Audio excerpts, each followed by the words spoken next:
मिठा तो बहुत थर बनई चलतु आज बनइबा आम रसावली। रसावलीटा आम केन्द्रापड़ार फेमस यहाँ केन्द्रापड़ार बलदेव जीउंकर प्रधान भोग यहाँ। चलतु आज घरे बनइबा एमती रसावली। ए रसावलीटा देखा जमती सुंदर देखा जाउची खाइबाकू भी सेमती टेस्टी लगे।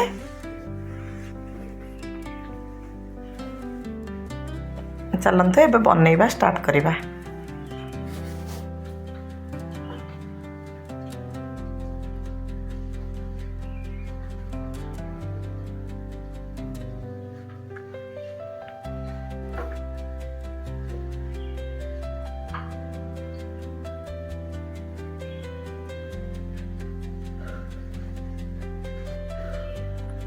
ए रसावली पे आमको फास्ट दरकार छेना।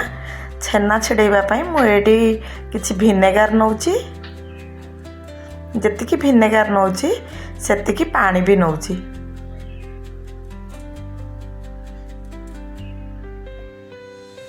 भिनेगार पानी को भल भाव मिसई नवा। एटी मु कड़ाई रे 2 लिटर क्षीर नहीं। क्षीरटा को आम फुटेइबा।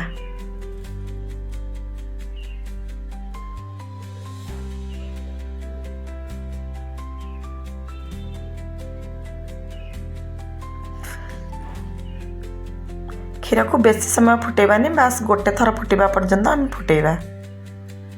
ये देखिपारे क्षीरटा आमर फुटिलानी।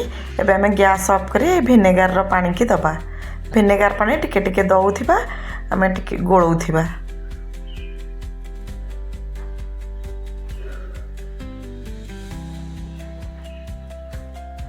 एकाथरे सब गुड़ा भिनेगार पानी दबानी टिके टिके आम गोलौथिबा एमती दउथिबा। एटी गैस को आम पूरा लो करदेबा ना तो बंद करदेले भी चलिबो। हाई फ्लेम रे थिले छेनाटा टाण हो जिवो।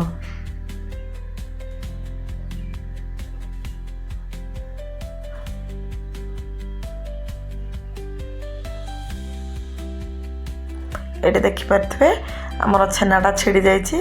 छेना और पानी पूरा अलगा हो जाइछि।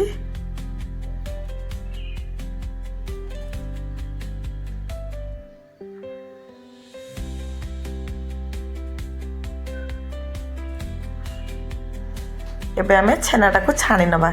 एटी मु गोटे छणा साहाय्य छेना गुड़ा छाणी नौची।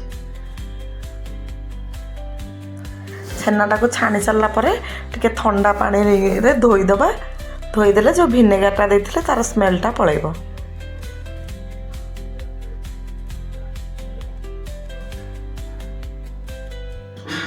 एटी हमर छेनाटा एतिकी छेना बाहरिछि।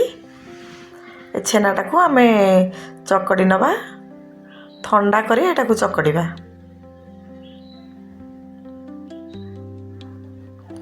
हाथर पापुली साहाय्य एमती चकड़ीले एटा भल भाव चकड़ी हिजिबो।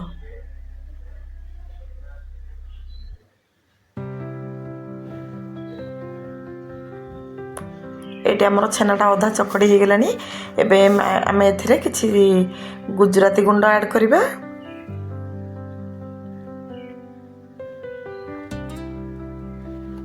दुई चम्मच अटा गुंड ऐड करिबा।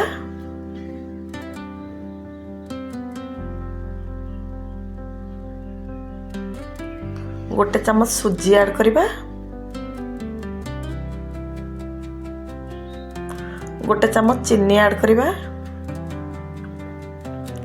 गोटे पिंच खाइबा सोडा दबा। पुणी थरे आकु भल भाव चकड़ी नबा। हाथर पापुली साहाय्य आकु आमे 5-7 मिनिट चकड़ीबा।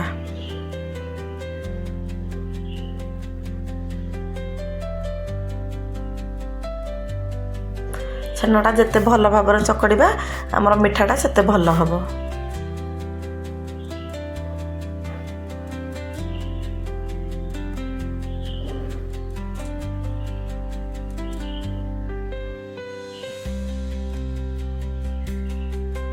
एटी हमर छेनाटा भल भाव चकड़ी हो जाइछि। एबे आमे आकु साइड करी रखी दबा। एबे गैस रे मु आउ थरे कड़ाई बसई आउ गोटे लिटर क्षीर देउछि। এই କ୍ଷୀରଟାକୁ ଆମେ ଫୁଟେଇବା। ଫୁଟି ଫୁଟି ଯେତେବେଳେ କ୍ଷୀରଟା ଆମର ଅଧା ହେଇଯିବ ସେ ପର୍ଯ୍ୟନ୍ତ ଫୁଟେଇବା। ଏଠି ମୁଁ କିଛି ଅମୁଲ ପାଉଡ଼ର ଦେଉଛି। ଅମୁଲ ପାଉଡ଼ରଟା ଦେଲେ କ୍ଷୀରଟା ଜଲ୍ଦି ମୋଟା ହେଇଯିବ ଆଉ ସ୍ୱାଦଟା ବି ଟିକେ ଭଲ ଆସିବ।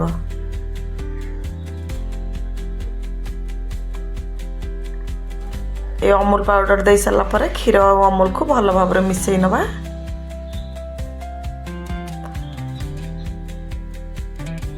ମଝିରେ ମଝିରେ ଆମେ ଏମିତି ମିଶାଉଥିବା, ନହେଲେ ତାର ଉପରେ ସରଟା ପଡ଼ିଯିବ। ସରଟା ପଡ଼ିଲେ ଭଲ ଲାଗିବ ନାହିଁ।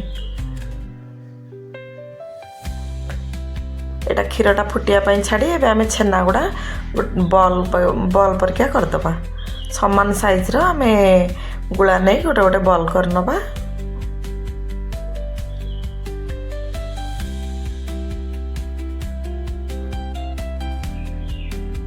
ଏଠି ଆମର କ୍ଷୀରରେ ଆମେ ଚିନି ଆଡ଼୍ କରିନେବା।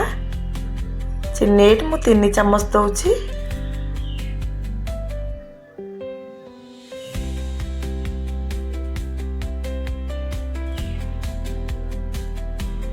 ଚିନିକୁ ଭଲ ଭାବରେ କ୍ଷୀର ସହିତ ମିଶାଇ ନେବା।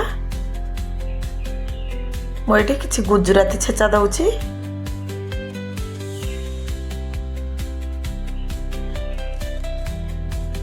ଗୁଜୁରାତି ଛେଚାଟା ଦେଲେ ଆର ଟେଷ୍ଟଟା ଭଲ ଆସିଥାଏ। ଏଠି କିଛି କେଶର ଦେଉଛି। କେଶରଟା ଦେବା ଦ୍ୱାରା ଟେଷ୍ଟ ବି ଭଲ ଆସିବ ଆଉ କଲର୍ ବି ଭଲ ଆସିବ। ଗୋଟେ ଟିକେ ଲାଇଟ୍ ୟେଲୋ କଲର୍ ଆସିଯିବ।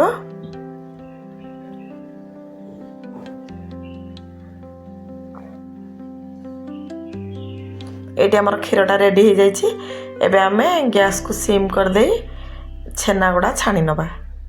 ଛେନା ଛାଣିବା ପାଇଁ ମୁଁ ଏଇ ବଲ୍ ଗୁଡ଼ାକୁ ଏମିତି ହାତରେ ଚାପି ଚାପି ଗୋଟେ ମିଠାର ସେପ୍ ଦେଇ ଦେଉଛି। ମଝିରୁ ଟିକେ କଣା କରି ନେବା। କଣା କଲେ ଭିତରଟା ଭଲ ଭାବରେ ସିଝିଯିବ।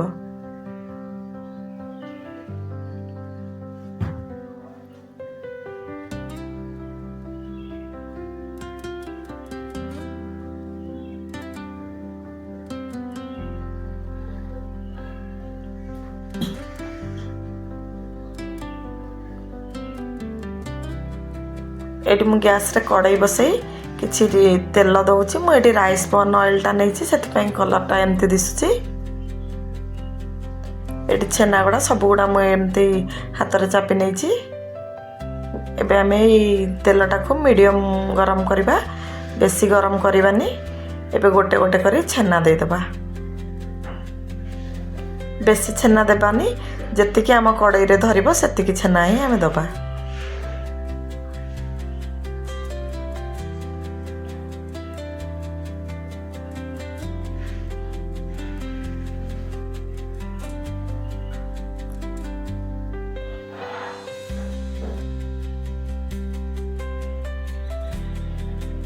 এই ଛେନାକୁ ଏପଟ ସେପଟ କରି ଆମେ ଭଲ ଭାବରେ ଛାଣି ନେବା।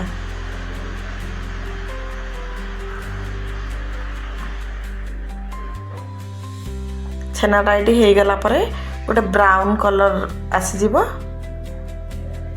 ଏଠି ଦେଖିପାରୁଥିବେ ଛେନାଟା ଆମର ହେଇଯାଇଛି। ବେଶୀ ବି ଆକୁ ପୋଡ଼ିବାନି। ଏବେ ଆମେ ଆକୁ ବାହାର କରି ଆର ପଟରେ ଯେଉଁ କ୍ଷୀରଟା ବସେଇଛେ ସେଇ କ୍ଷୀରରେ ପକେଇବା। କ୍ଷୀର ଟିକେ ଗରମ ଥିବା ଅବସ୍ଥାରେ ଏଇଟା ପକେଇଲେ ଭଲ ଭାବରେ ଫୁଲିବ।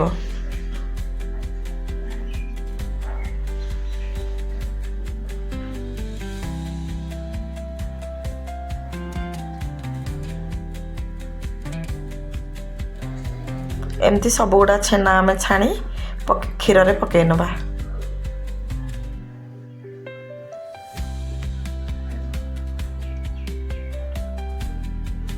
ଏଠି ସବୁଗୁଡ଼ା ଛେନା ଛାଣିକିରି ମୁଁ ପକେଇ ନେଇଛି। ଏବେ ଗ୍ୟାସ୍କୁ ଟିକେ ହାଇ କରିକିରି ଗୋଟେ ଫୁଟା ଆସିବା ପର୍ଯ୍ୟନ୍ତ ଟିକେ ଫୁଟେଇ ନେଉଛି। ଏଠି କ୍ଷୀରଟା ଆମର ଫୁଟିଗଲାଣି। ଆମେ ଏବେ ବନ୍ଦ କରିଦେବା, ଗ୍ୟାସ୍କୁ ବନ୍ଦ କରିଦେବା।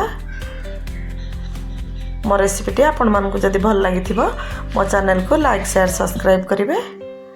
ଗ୍ୟାସ୍କୁ ବନ୍ଦ କରି ଆମେ ଆକୁ ଅଧଘଣ୍ଟେ ପାଇଁ ଛାଡ଼ିଦେବା। ଏଇଠି ଦେଖନ୍ତୁ ରେଡ଼ି ହେଇଯାଇଛି ଆମର ରସାବଳୀ।